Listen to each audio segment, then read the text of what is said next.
with legal updates and more. This is Wrestling Rambles. My name is John, and you're watching the Wrestling Report.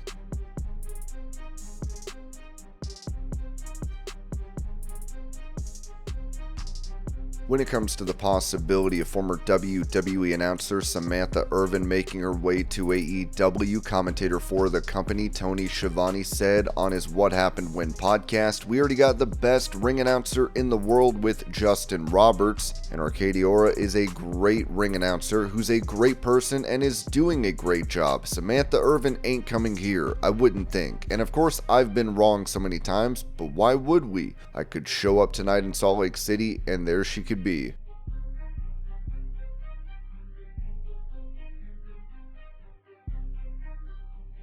In a video posted to X, Zoey Stark would seemingly irritate her tag team partner Shayna Baszler with a question.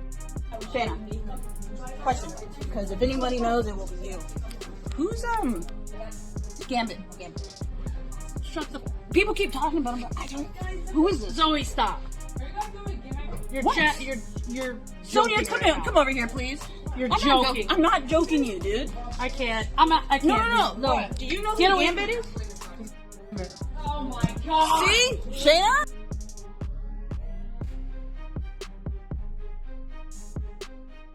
Asked about his father, Rey Mysterio, Dominic Mysterio told the Schmo, "I want him to retire. I've been telling his old ass he's got to go. He's old, he's washed. He's still hiding behind that ugly mask. He's ugly and that's why he's hiding behind that mask. He needs to retire. He needs to go home. Just let me do what I do best, and that's put the Mysterio name on my back and carry it to places it's never been before."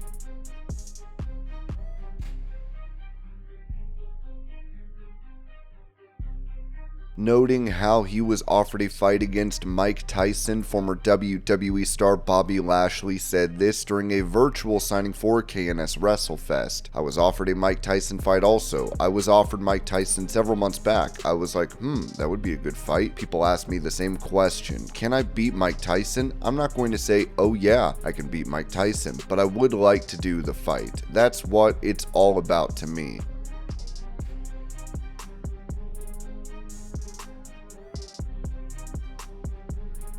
Talking about a former WWE star's legal situation, Ringside News wrote that Kimberly made serious allegations of abuse against Nash Carter prior to his release last year. She received huge backlash from fans for portraying herself as a victim of abuse to ruin Carter's career. She would eventually part ways with WWE, and it appears her pre-trial after her DUI arrest has been postponed. As previously reported, Kimberly was arrested on May 11th, 2023 and charged with DUI and resisting an officer with violence and battery on a law enforcement officer. In the police report about the incident, Officer PJ Roberts noted how a gray Kia Soul faced the wrong direction and stopped in the northbound lane on May 11th. It was then said that the vehicle then drove over the lane onto the paved shoulder and almost collided with the face of the guardrail. After a frantic chase, the police officer identified Kimberly and described her as having bloodshot, watery eyes, and she slurred as she spoke. After more hassles, Roberts stated that Kimberly tried several times to leave the area. The officer then tried to cuff her when she struck him in the chest to prevent him from doing so. He arrested her for battery, and while putting on the other handcuff, she violently resisted and ended up injuring the officer. It was evident that she was heavily intoxicated. After getting arrested, a breathalyzer revealed she gave a sample of 0.14 when the legal limit in the state of Florida is 0.08. She entered a plea of not guilty to all charges on July 7th, 2023, and waived her rights to a speedy trial due to not being able to afford a lawyer. The charges of resisting an officer with violence as well as battery of a law enforcement officer are third-degree felonies, and both hold a maximum jail time of 5 years each. According to PW Insider, the latest pre-trial hearing for Kimberly has been rescheduled to November 6th at 8:30 a.m. in Highlands County Court, Florida. She has filed a waiver of appearance, meaning only her attorney will be present to represent her at the hearing. Prior to her arrest, Lee had announced her departure from professional wrestling via social media. However, despite this announcement, she went on to compete in 2 separate singles matches at GalaxyCon in June of 2023.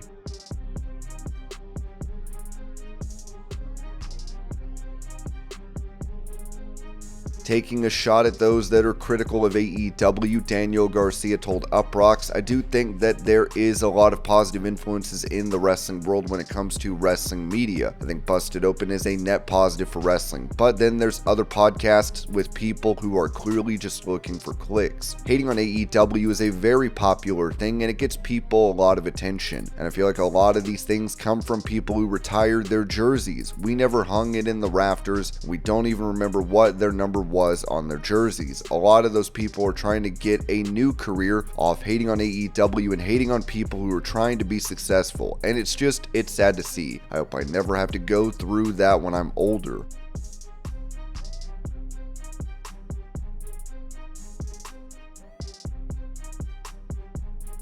Mentioning how AEW Shibata has heat with New Japan Pro Wrestling, Dave Meltzer noted on Wrestling Observer Radio, "The issue is the Japanese doctors won't clear Shibata. Number one, the New Japan doctors. Number two, they're still pretty hot on Shibata for double-crossing them in that match with Ren Narita a couple of years ago, when they're supposed to go out there and do a grappling match, and then Shibata called an audible in the ring when he was not cleared to do an actual match with striking and went and did an actual match with striking. Because he double-crossed them, they have never put him in the ring since. Eventually, he was no longer the head trainer at the dojo or anything. They cut all ties with him, and that's when Tony Khan picked him up."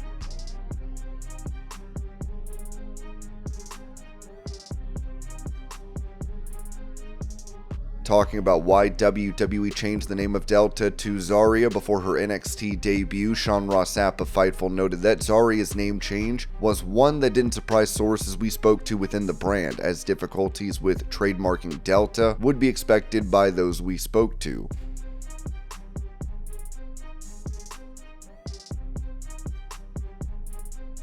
Revealing the health status of Hangman Page after many were concerned that he was injured on AEW Dynamite. It was said on Wrestling Observer Radio that during the brawl, Hangman started limping, and he actually wasn't limping until the brawl. When he came out, he was walking gingerly, but he was limping bad at the end. He was selling. He got me and apparently a lot of people with that one, but that was selling the Seattle match, so apparently he's fine.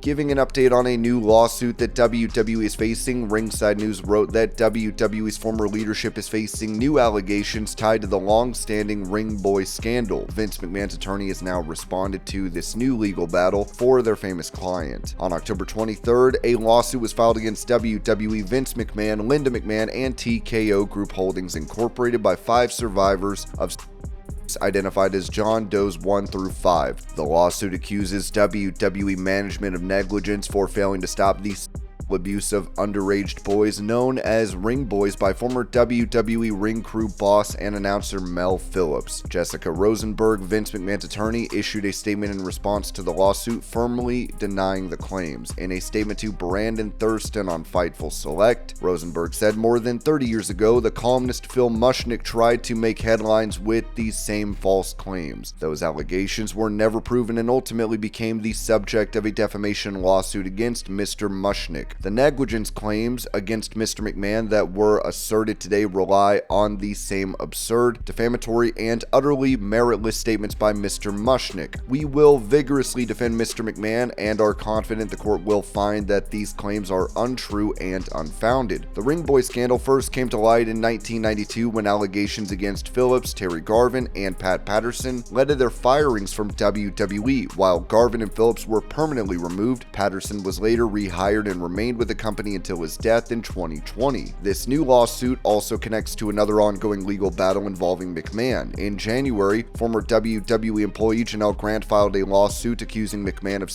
abuse and trafficking. Grant's attorney has also publicly spoken on this matter. As WWE, Vince McMahon, and TKO Group Holdings face another legal challenge, Rosenberg's denial indicates a readiness to fight the lawsuit in court.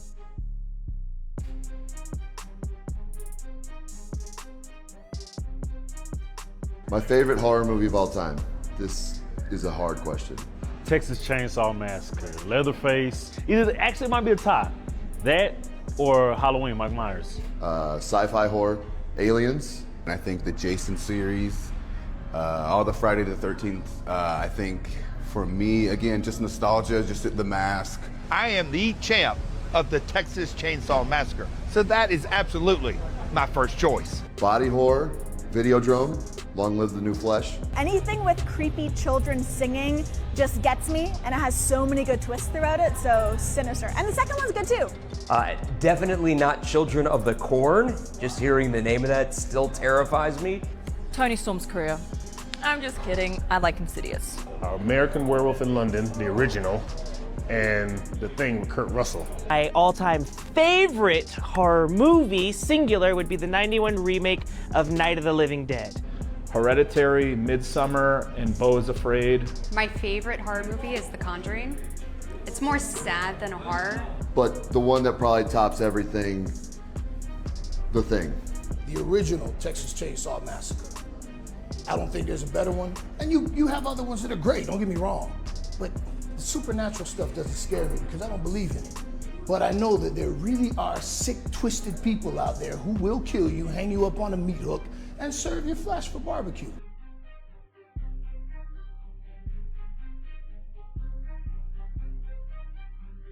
Explaining why WWE has decided to run an upcoming NXT show at the old ECW arena, Sean Ross Sapp of Fightful Select said several sources within NXT that we spoke to were surprised by the announcement that the brand would be running the 2300 arena. Some had heard of it being a possibility but dismissed it as being too out there.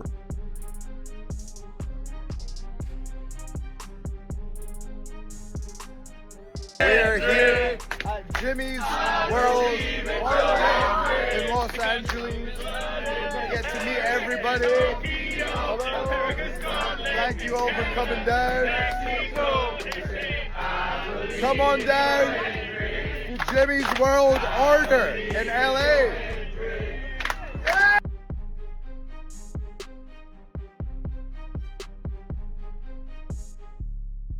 Responding to rumors of a potential triple threat match between himself, Roman Reigns, and The Rock, Cody Rhodes told Vegas Revealed, "There are so many rumors circulating. It eats up the social feed, all the different rumors of what the matches might be. The hardest thing to do in WWE, sports entertainment, and pro wrestling in general is not to win the WWE title. The hardest thing to do is main event WrestleMania. I don't care what the rumor is, as long as the rumor is I'm in the main event of WrestleMania, I'm good with it. What I can say for those who keep an eye on the rumor, I bet you what they get at WrestleMania 41 is unexpected even to them. This one is going to be unexpected, is the best way to put it, but in the best of ways." And this was your pro wrestling news update. I hope you're all having a great day. Thank you so much for watching, and I will see y'all later.